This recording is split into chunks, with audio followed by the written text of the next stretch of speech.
ہم یوں تو امپریس ہو جائیں کہ رب تعالیٰ نے اس بندے کو یہ ایک صلاحیت ایکسٹرا عطا کی ہے جو ہمارے پاس نہیں ہے. ٹھیک ہے سر. جو آپ نے کہا کہ نیک ہونے کا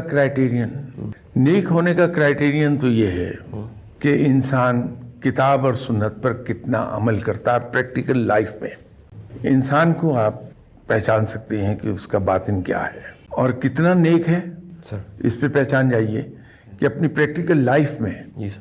وہ کتاب اور سنت پر کتنا عمل کر رہا ہے. ایک جب کسی شخص کو آپ سے بے پناہ قسم کا دکھ پہنچے تو وہ کیسے ری ایکٹ کرتا ہے، یہ اس کا باطن ہوگا. اور سب سے بڑا جو پیمانہ ہے کہ کوئی شخص اپنے دشمن کا ذکر کن لفظوں میں کر رہا ہے. جو بندہ واقعی نیک ہے ٹھیک ہے سر. وہ دشمن کا ذکر کرے گا تو بھی ایک عزت کے ساتھ کرے گا.